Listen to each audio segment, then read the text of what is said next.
आज हम लोग अम्ल, भस्म और क्षार की बात करते हैं, तो तीनों को डिटेल रूप से जानेंगे। तो अम्ल और क्षार, एसिड, बेस एंड साल्ट, नमक के बारे में जानेंगे।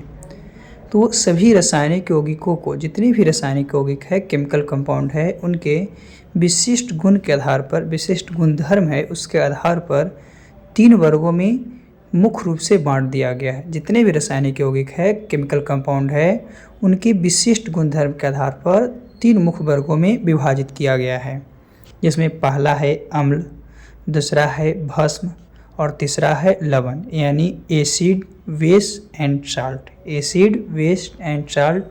तो ये तीनों के बारे में हम लोग एक एक करके डीपली रूप से पढ़ेंगे।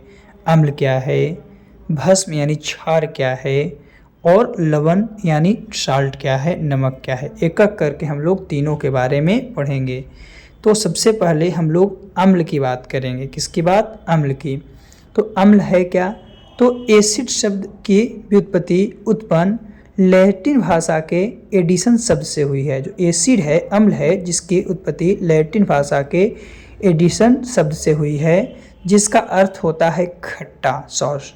इसीलिए अम्ल जो होते हैं स्वाद में खट्टे होते हैं। और अम्ल वह रासायनिक यौगिक अथवा पदार्थ है जो रासायनिक अभिक्रिया के दौरान प्रोटॉन तथा हाइड्रोजन आयन का त्याग करता है अथवा इलेक्ट्रॉन ग्रहण करता है। तो ये आपका अम्ल है। भस्म की बात करते हैं, क्षार की, तो क्षार वे पदार्थ है जो जल में घुलकर हाइड्रोक्सिल आयन देते हैं, हाइड्रोक्साइड आयन मुक्त करते हैं, और क्षारकों के प्रोटॉन ग्रहण करने की प्रवृत्ति होती है, लेकिन ये स्वाद में कड़वे होते हैं तथा इसे छूने में, स्पष्ट करने में साबुन के समान चिकने एवं फिसलन युक्त प्रतीत होते हैं। कैसा? तो फिसलन युक्त प्रतीत होते हैं।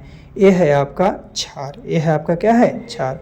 चलिए आगे जानते हैं अम्ल क्षार के बाद कि अम्ल जो है लिटमस पत्र को नीले से लाल करता है। अम्ल नीले लिटमस पत्र को क्या करता है? लाल करता है। वही भस्म यानी क्षार जो है लाल से नीला करता है। अम्ल जो है मिथेल ऑरेंज को लाल रंग में कन्वर्ट करता है। वही भस्म जो है मिथेल ऑरेंज को पीले रंग में कन्वर्ट करता है। फिर अम्ल जो है फेनोल्फथालीन को क्या करता है कि रंगहीन कर देता है, कोई कलर नहीं रखता है। लेकिन वही जो क्षार है वो आपका फेनोल्फथालीन को गुलाबी करता है। तो ये याद रखना है कि अम्ल नीले लिटमस पत्र को लाल करता है और क्षार लाल को नीला करता है। एक क्वेश्चन आपसे अक्सर पूछा जाता है कि अम्ल और जो अम्ल है और क्षार है उसमें क्या है, तो यही याद रखना है अम्ल और क्षार में। चलिए आगे हम लोग इसे जानने के बाद आगे जानते हैं। तो याद रखना है कि नीला से लाल कर रहा है लिटमस पत्र को तो वो अम्ल है, और जो लाल से नीला कर रहा है वो आपका भस्म है, क्षार है। भस्म को ही हम लोग क्षार के नाम से जानते हैं। तो ये हम लोग को इसका बेसिक था। अभी हम लोग अम्ल के बारे में और जानते हैं। तो अम्ल एवं क्षार को परिभाषित करने के लिए अनेक वैज्ञानिक अलग अलग अवधारणाएं दिए हैं, अलग अलग संकल्प को बताए हैं। उसमें सबसे पहला है आर्हेनियस। तो आर्हेनियस के द्वारा अम्ल क्या है और आर्हेनियस के द्वारा भस्म क्या है? तो आर्हेनियस जो है आपका स्वीडिश के वैज्ञानिक हैं, जिनका पूरा नाम स्वांगटे ऑगस्टिन आर्हेनियस है। इनके अनुकूल जो जितने भी अम्ल है वो जल में घुलकर हाइड्रोजन आयन देते हैं, जल में घुलकर हाइड्रोजन आयन प्रदान करते हैं, वही अम्ल कहलाता है।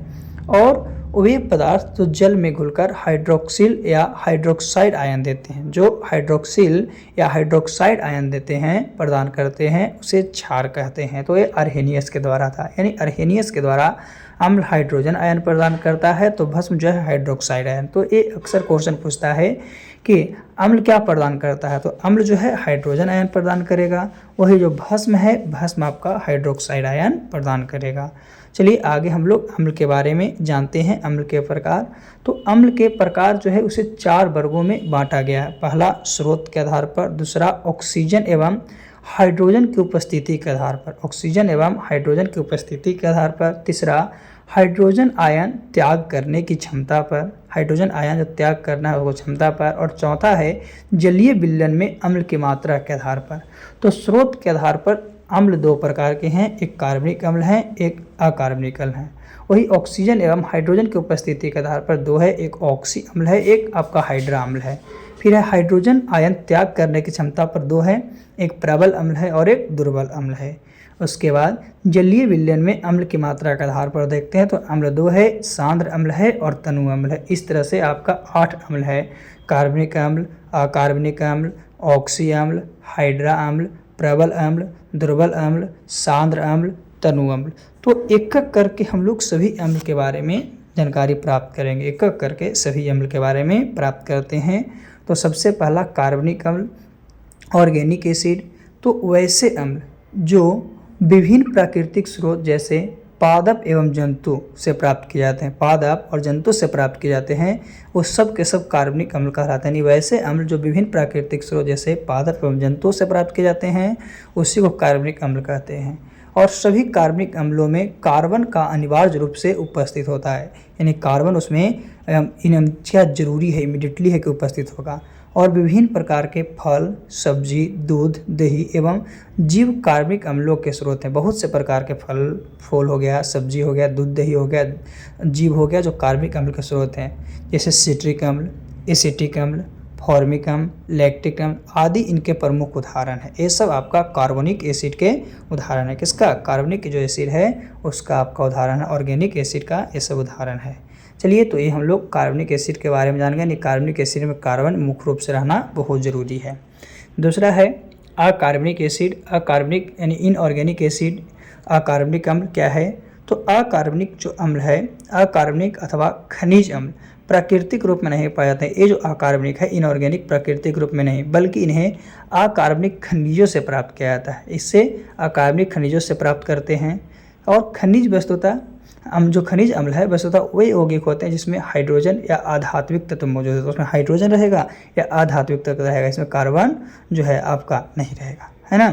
तो ये हो गया, यानी कि हाइड्रोजन और आधात्विक तत्व रहेंगे, जैसे में सल्फ्यूरिक अम्ल H2SO4, हाइड्रोक्लोरिक अम्ल HCl तथा नाइट्रिक अम्ल HNO3 प्रमुख खनिज अम्ल है। यानी खनिज अम्ल में मुख्य रूप से 3 आते हैं, H2SO4, HCl और HNO3 याद रखना, जिन्हें बेंच अम्ल भी कहा जाता है।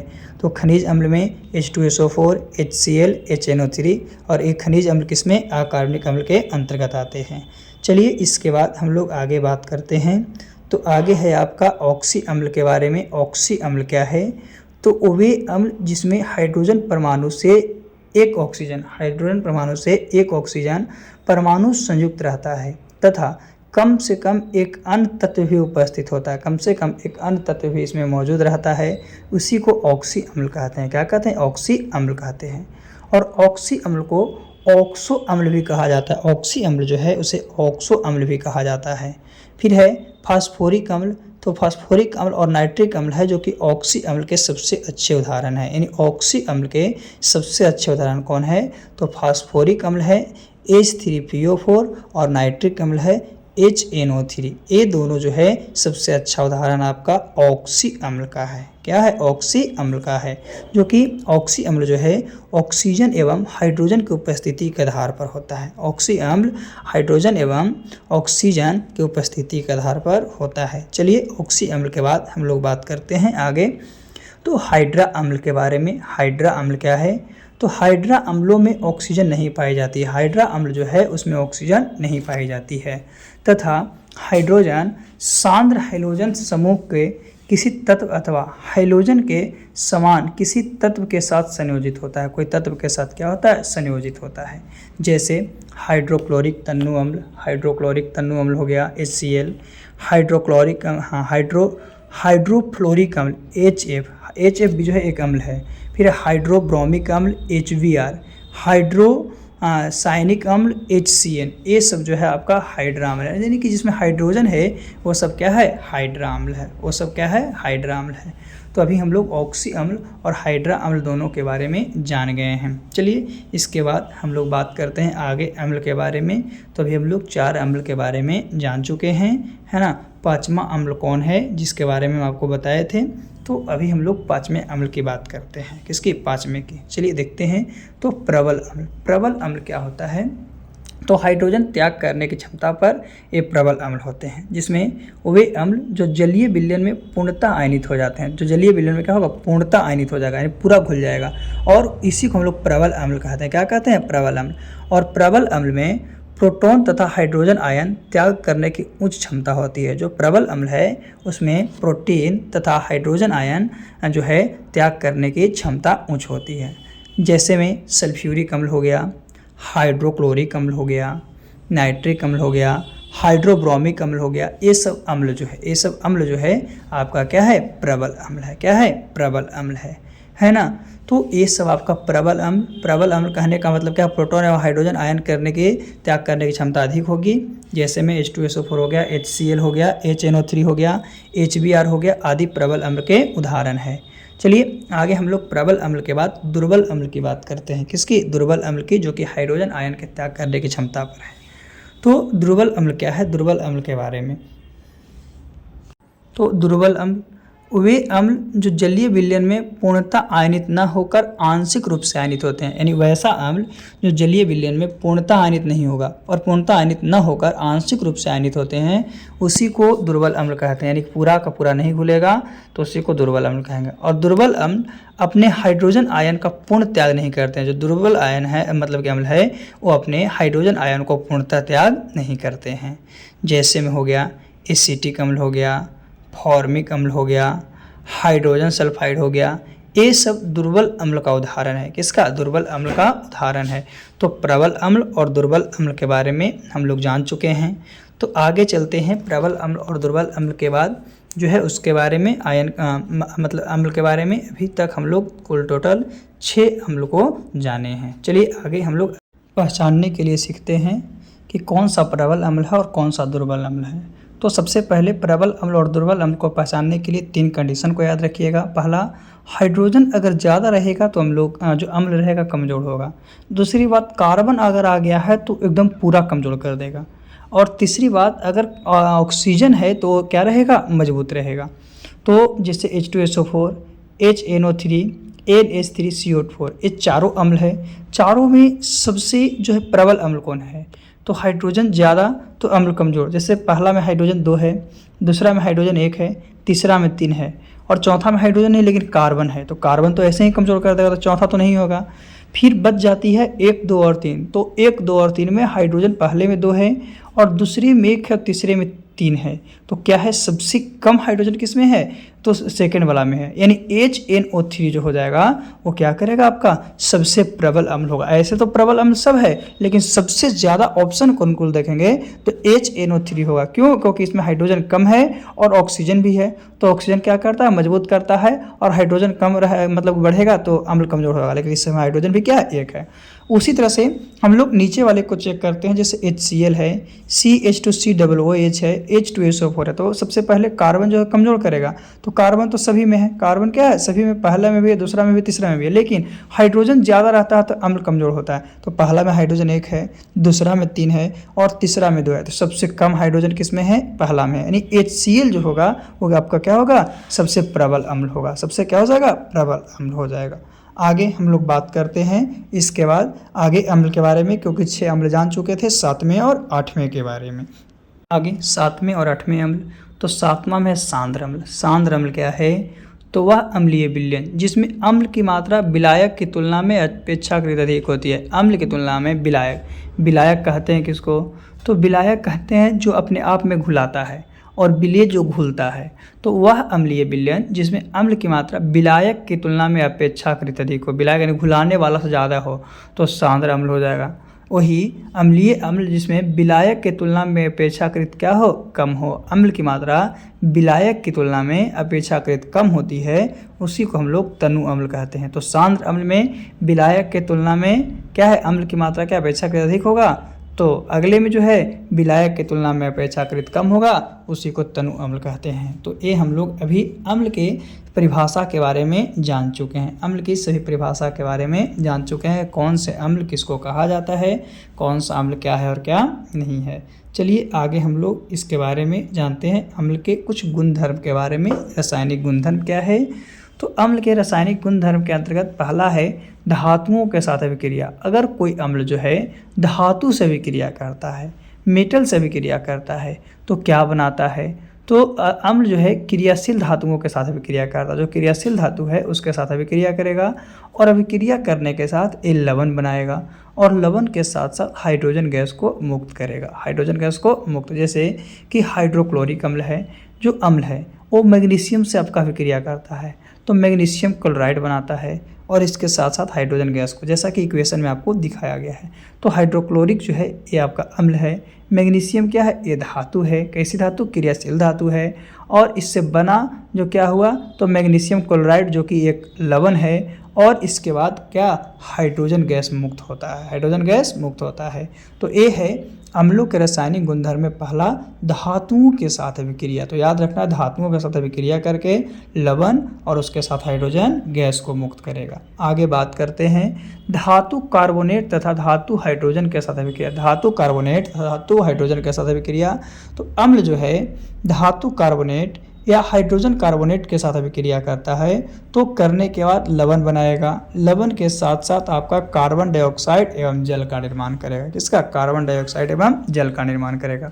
जैसे सल्फ्यूरिक अम्ल जो है कॉपर कार्बोनेट से अभिक्रिया करता है तो ये अम्ल है धातु से अभिक्रिया कर रहा है तो कॉपर सल्फेट बनाता है जो कि एक लवण है, उसके साथ साथ H2O बनाता है और उसके साथ साथ कार्बन डाइऑक्साइड बनाता है जो कि गैस है। तो याद रखना है कि अम्ल धातु कार्बोनेट या हाइड्रोजन कार्बोनेट के साथ अभिक्रिया करता है तो लवण कार्बन डाइऑक्साइड और जल का निर्माण करता है, और किसका, जल का निर्माण करता है। चलिए हम लोग आगे देखते हैं इसके बाद कि आगे क्या है। तो अभी हम लोग दो देखे हैं, एक धातु के साथ अभिक्रिया देखे हैं, एक धातु कार्बोनेट और धातु हाइड्रोजन के साथ अभिक्रिया को देखे हैं। चलिए तीसरी अभिक्रिया देखते हैं कि जो अम्ल है किसके साथ अभिक्रिया करता है। तो तीसरा है क्षारकों के साथ अभिक्रिया। अम्ल जो है क्षारक के साथ अभिक्रिया करके क्या बनाएगा, तो अम्ल एवं क्षार परस्पर अभिक्रिया करता है तो एक दूसरे को उदासीन कर देता है, एक दूसरे को उदासीन करता है और उदासीन करने के बाद लवण और जल बनाता है। इसीलिए इस अभिक्रिया को उदासीनीकरण अभिक्रिया, यानी अम्ल और भस्म मिलकर लवण और जल बनाने की अभिक्रिया को हम लोग उदासीनीकरण अभिक्रिया कहते हैं। जैसे HCl हाइड्रोक्लोरिक अम्ल, KOH पोटेशियम हाइड्रोक्साइड, ये दोनों मिलेगा तो आपको जल का निर्माण करेगा, जल के साथ साथ पोटेशियम क्लोराइड यानी लवण का निर्माण करेगा, जल के साथ साथ पोटेशियम क्लोराइड यानी लवण का निर्माण करेगा। तो ये था अम्लों के रासायनिक गुणधर्म में क्षारक के साथ अभिक्रिया, किसके साथ, क्षारक के साथ, जो कि आपको इक्वेशन के माध्यम से दर्शाया गया, दिखाया गया, उससे देख सकते हैं कि क्या है और क्या नहीं है, ताकि आपको याद रखने में कोई प्रकार की परेशानी नहीं हो। चलिए आगे हम लोग देखते हैं अम्ल के रासायनिक गुणधर्म के बारे में। अभी हम लोग अम्ल के 3 को देखे हैं, है ना। चलिए आगे भी हम लोग देखते हैं, लेकिन अब इसमें ज़्यादा कुछ नहीं है, इसलिए हम लोग क्षार को देखते हैं। क्षार क्या होता है, तो क्षार वे रासायनिक पदार्थ है। क्षार क्या है, एक रासायनिक पदार्थ है जो जल में घुलकर हाइड्रोक्सिल आयन मुक्त करते हैं। ये पहले ही बताएं, अभी बता रहे हैं। क्षारक में प्रोटॉन ग्रहण करने की प्रवृत्ति होती है, क्षारक में प्रोटॉन ग्रहण करने की प्रवृत्ति होती है। ये स्वाद में कड़वे होते हैं, स्वाद में कैसे होते हैं, तो स्वाद में कड़वे होते हैं तथा स्पष्ट करने पर साबुन के समान चिकने एवं फिसलन युक्त प्रतीत होता है। अगर उसको छुइएगा तो छूने में साबुन जैसा होगा, और साबुन चिकना होता है तो फिसलन भी होगा। तो क्षार क्या था, क्षार लाल लिटमस पेपर को नीला करता था। क्षार जो है लाल को क्या, नीला, लेकिन वही अम्ल जो था नीले को लाल करता था। तो मिथाइल ऑरेंज में अगर इसको डालते थे तो पीले रंग में, फिनोप्थिलीन में डालते थे तो गुलाबी रंग में कन्वर्ट हो जाता था, परिवर्तित हो जाता था। ये अम्लों के साथ अभिक्रिया करके उदासीन बना देता है। अभी बताएं कि अम्ल के साथ अभिक्रिया करके उदासीन बनाता है तथा लवण व जल का निर्माण करता है। किसका, लवण व जल का निर्माण करता है। तो ये आपका क्षार है, क्या है, क्षार है। चलिए इसके प्रकार के बारे में जानते हैं। तो क्षार का प्रकार क्या है, तो क्षार के प्रकार में ये है आपका जल की विलयता के आधार पर, सांद्रता के आधार पर और अम्लीयता के आधार पर। यानी क्षारक को 3 वर्गों में बांटा गया है, जल में विलयता के आधार पर, सांद्रता के आधार पर और अम्लीयता के आधार पर। तो जल में विलयता के आधार पर क्षार 2 प्रकार के, प्रबल क्षारक और दुर्बल क्षारक, प्रबल क्षारक और दुर्बल क्षारक। उसी तरह से सांद्रता के आधार पर भी 2 है, सांद्र क्षारक है और तनु क्षारक है। उसी तरह से अम्लीयता के आधार पर भी 3 है, आपका एकल अम्लीय क्षारक, द्विक अम्लीय क्षारक और त्रिअम्लीय क्षारक। तो एक एक करके हम लोग सभी क्षार के प्रकार के बारे में जानेंगे, एक एक करके सभी क्षार के प्रकार के बारे में जानते हैं कि क्या है और क्या नहीं है ना। तो याद रखना है कि 3 वर्गों में बांटा गया है, जिसमें हम लोग को टोटल 7 पढ़ना है।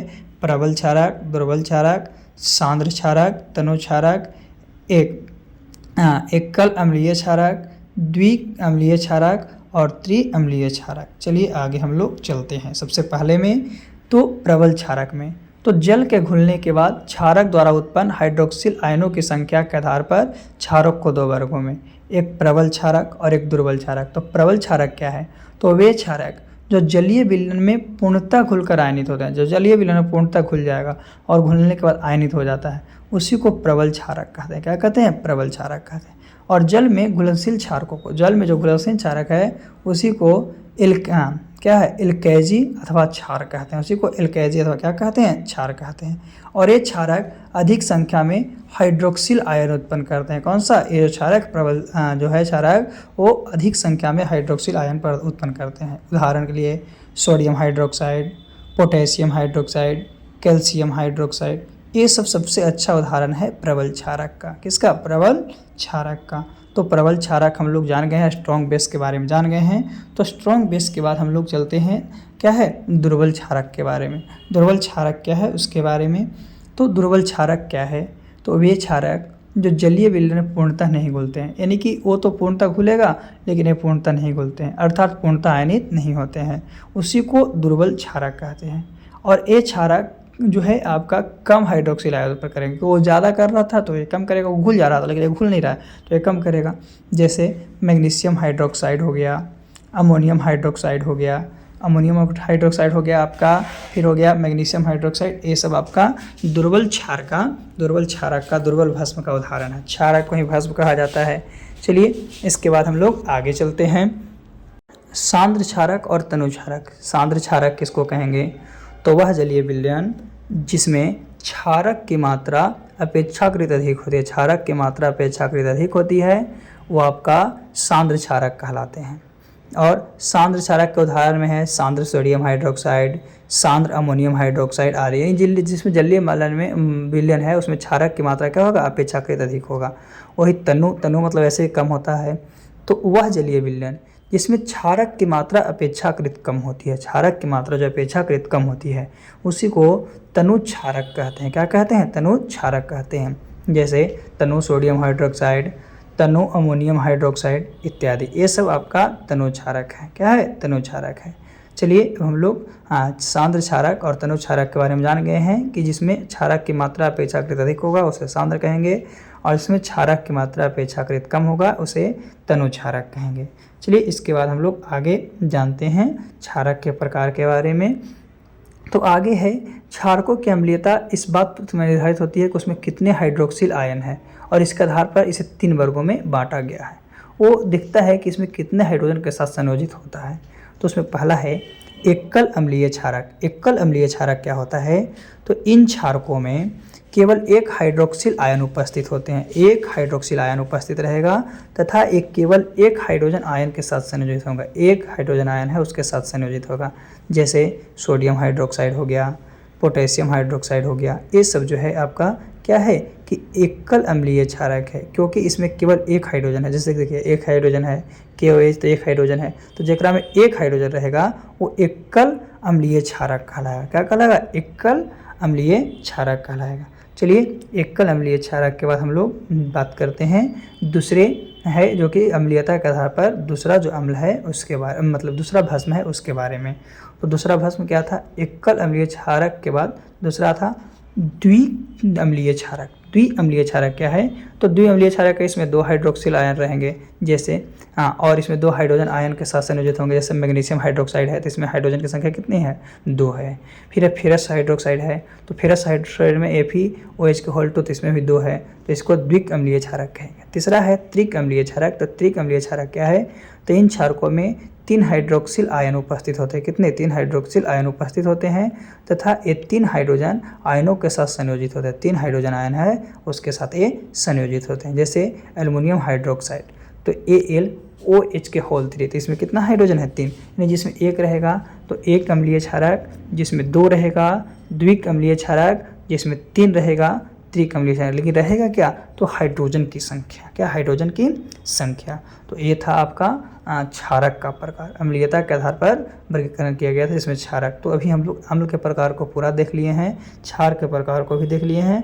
अब इसके रासायनिक गुणधर्म के बारे में जानते हैं। तो क्षारक के रासायनिक गुणधर्म में धातुओं के साथ पहला अभिक्रिया है।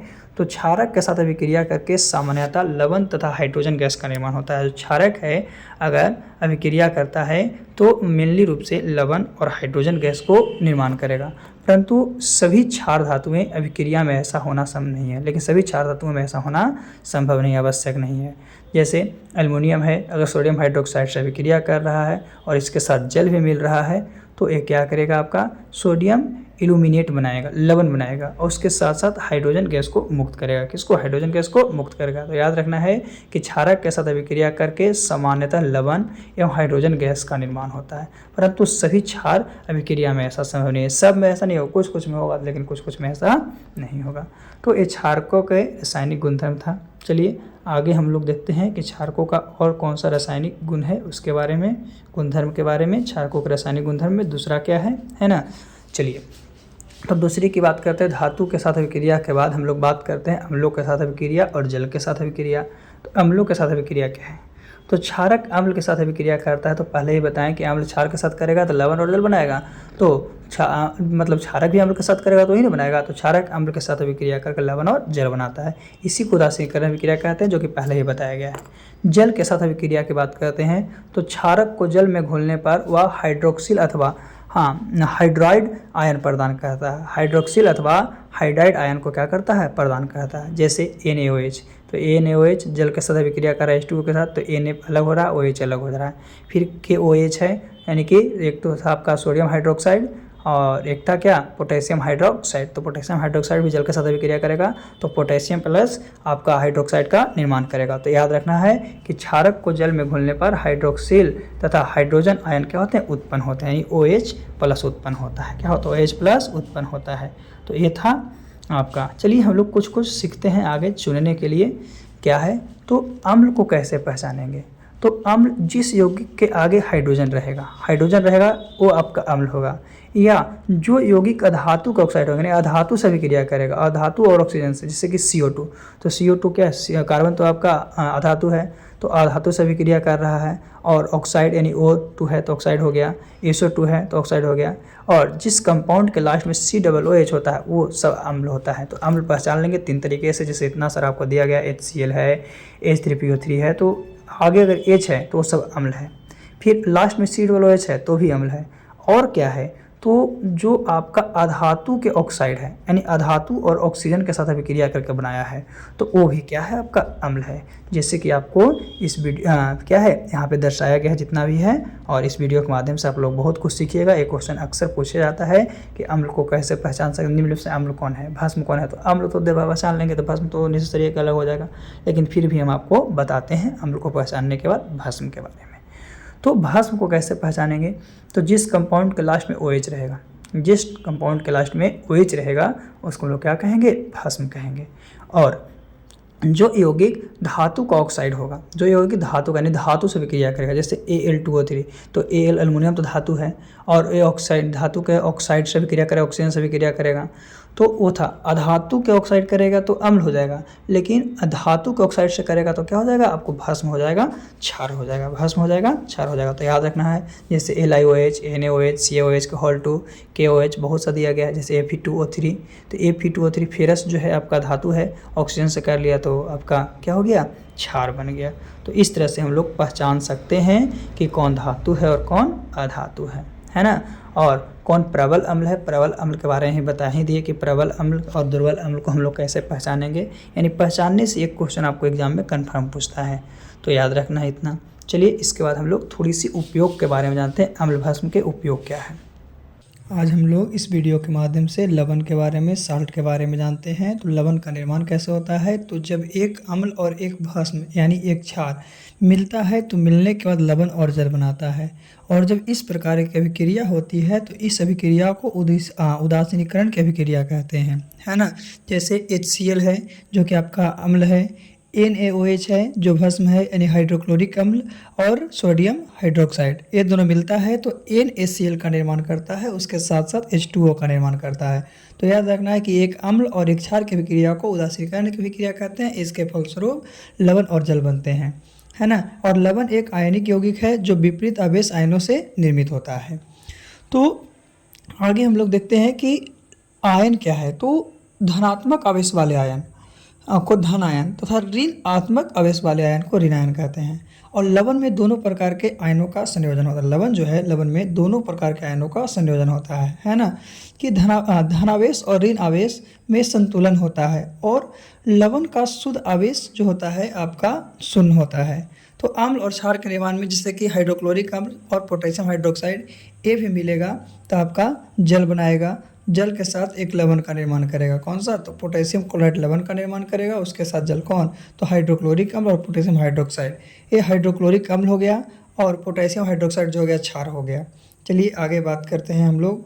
तो जो लवण है वो 3 प्रकार का मुख्य रूप से है ना। कौन, अम्लीय लवण, क्षारीय लवण और उदासीन लवण। अम्लीय लवण का काम क्या है कि इसका जलीय विलयन जो है नीले लिटमस पत्र को लाल करता है, यानी अम्लीय लवण जो रहेगा नीले को लाल करेगा। क्षारीय रहेगा उसका जलीय विलयन जो कि लाल लिटमस पत्र को नीला करेगा। लेकिन उदासीन रहेगा तो उदासीन विलयन का लिटमस पत्र को कोई प्रभाव नहीं पड़ता है। तो ही है प्रबल अम्ल और प्रबल क्षार मिलकर उदासीन लवण बनाता है। फिर प्रबल अम्ल और दुर्बल क्षार मिलकर अम्लीय लवण का निर्माण करता है। और दुर्बल अम्ल और प्रबल क्षार मिलकर क्षारीय लवण का निर्माण करता है। तो याद रखना है कि नीले से लाल करेगा वो अम्लीय होगा, जो लाल से नीला कर देगा वो आपका क्षारीय होगा, और जिसमें कोई प्रभाव नहीं होगा वो उदासीन होगा। जिसमें कोई प्रभाव नहीं होगा वो उदासीन होगा। तो लिटमस पत्र को देखते हैं। तो अम्ल जो है नीले लिटमस पत्र को लाल करता है। अम्ल जो है नीले लिटमस पत्र को लाल करेगा। वही क्षार जो है आपका तो लाल से नीला करेगा। क्षार का कार्य क्या है कि वो लाल से नीला करेगा। फिर मिथाइल ऑरेंज की बात करते हैं। तो मिथाइल ऑरेंज अम्ल में जाएगा तो उसका रंग लाल होगा, और अगर क्षार में जाएगा तो उसका रंग पीला होगा। फिर फेनोप्थिलीन की बात करते हैं। तो जो आपका फेनोप्थिलीन जो होता है अम्ल में रहेगा तो उसका कोई रंग नहीं होता, नहीं रंगहीन होता है, और क्षार में जाएगा तो गुलाबी हो जाएगा। जैसा कि फिगर में आपको दिखाया गया है, नीले से लाल, लाल से नीला। याद रखना नीले से लाल किसका है तो अम्ल का है, लाल से नीला किसका है, क्षार का है। आगे हम लोग देखते हैं पीएच स्केल के बारे में। तो पीएच स्केल कहने का मतलब क्या है, पोटेंशियल ऑफ हाइड्रोजन या पावर ऑब्लिक क्या पोटेज ऑफ हाइड्रोजन, यानी हाइड्रोजन की पोटेज वैल्यू को नापता है। तो इसमें पीएच का मान जो होता है 0 से लेकर 14 के बीच एक अनुमानित संख्या होता है, जो दर्शाता है कि विलयन अम्लीय है, क्षारीय है या उदासीन है। तो जिसका पीएच मान 7 होता है वह पदार्थ का विलयन जो होता है उदासीन होता है, न्यूट्रल होता है। जिसका पीएच मान 7 से ज़्यादा होता है वह क्षारीय होता है, बेस होता है। और जिसका पीएच मान 7 से कम होता है वो अम्लीय होता है, एसिड होती है। तो याद रखना है तीनों, ये 7 से ज़्यादा तो भस्म, 7 से कम तो अम्ल, 7 है तो क्षारीय। लवण के प्रकार के बारे में देखते हैं कि लवण का कौन सा प्रकार है। तो सबसे पहले समान लवण। तो समान लवण वैसे लवण को कहेंगे जिसमें ना ही हाइड्रोजन का समूह रहेगा ना ही हाइड्रोक्साइड का समूह रहेगा, उसी को समान लवण। जैसे NaCl, Na2SO4, CaSO4, Al2SO4 के होल 2 ये सब हो गया। फिर अम्लीय लवण की बात करते हैं। तो प्रबल अम्ल और दुर्बल क्षार की अभिक्रिया से, जब प्रबल अम्ल और दुर्बल क्षार यानी स्ट्रॉन्ग एसिड और वीक बेस अभिक्रिया करेगा तो जो लवण होगा अम्लीय लवण बनाएगा, और अम्लीय बनाएगा तो इसका पीएच मान क्या होगा, 7 से कम होगा। इसमें हाइड्रोजन प्लस आयन होते हैं। इसमें क्या होता है, हाइड्रोजन प्लस आयन होते हैं। जैसे सोडियम बाइकार्बोनेट जो है आपका अम्लीय लवण हो गया। फिर है मोनोसोडियम फॉस्फेट, तो ये भी आपका क्या हो गया, अम्लीय लवण हो गया। तो याद रखना है कि इसमें हाइड्रोजन प्लस आयन होते हैं वो अम्लीय है, जिसमें कोई नहीं होते हैं वो समान लवण। फिर है क्षारीय लवण की बात करते हैं, बेसिक साल्ट की। तो दुर्बल अम्ल तथा प्रबल क्षार यानी कि वीक एसिड और स्ट्रॉन्ग बेस अभिक्रिया करता है, रिएक्ट करता है, तो इससे जो उत्पन्न लवण है उसी को हम लोग क्षारीय लवण कहते हैं। और जब क्षारीय है तो इसका पीएच मान 7 से अधिक होगा। और इसमें कौन, तो हाइड्रोक्साइड आयन होंगे। कौन सा हाइड्रोक्साइड आयन, OH- में होंगे। जैसे magnesium chloride hydroxide, zinc chloride hydroxide, calcium hydroxy chloride. तो ये सब जो है क्षारीय लवण है और क्षारीय लवण का pH मान कितना होता है 7 से अधिक होता है। इसमें कौन सा आयन होते हैं तो क्षारीय है उसमें आपका हाइड्रोक्साइड आयन होते हैं और OH होते हैं जो कि माइनस में होता है। चलिए हम लोग क्षारीय लवण के बाद आगे बात करते हैं अम्लीय लवण की उदासीन लवण की। तो उदासीन लवण क्या है तो प्रबल अम्ल और प्रबल क्षार यानी कि स्ट्रॉन्ग एसिड भी रहेगा और स्ट्रॉन्ग बेस भी रहेगा, दोनों मिलेगा तो क्या करेगा कि वो लवण जो है उदासीन लवण बना लेगा। यानी कि स्ट्रॉन्ग एसिड और स्ट्रॉन्ग बेस जब मिलेगा तो आपका जो लवण बनेगा वो उदासीन हो जाएगा, न्यूट्रल साल्ट हो जाएगा, जैसे सोडियम क्लोराइड NaCl। और जो उदासीन लवण होता है उसका pH मान 7 के बराबर होता है। फिर है पोटेशियम नाइट्रेट KNO2, फिर है सोडियम सल्फेट Na2SO4, फिर है पोटेशियम सल्फेट K2SO4। तो ये सब जो है उदासीन लवण है। उदासीन लवण जो है आपका कहने का मतलब है कि ये इसका pH मान 7 होता है ना। आगे हम लोग जानते हैं लवण के प्रकार में द्विक लवण। द्विक लवण क्या है कि जब दो साधारण लवण है, नॉर्मल लवण है और उसको मिला दिए तो उसी को द्विक लवण कहेंगे। जैसे K2SO4 into Al2SO4 into 24H2O। तो K2SO4 जो था ये भी आपका साधारण लवण था, फिर Al2SO4 ये भी साधारण था तो 24H2O बन गया। फिर है जटिल लवण यानी कॉम्प्लेक्स साल्ट। तो ये लवण जल में बहुत ही कम घुलनशील होता है। जो जटिल लवण है वो जल में बहुत कम घुलता है और इसकी संरचना बहुत ही जटिल होती है। इसकी संरचना जो स्ट्रक्चर होती है बहुत ही आपका जटिल होता है।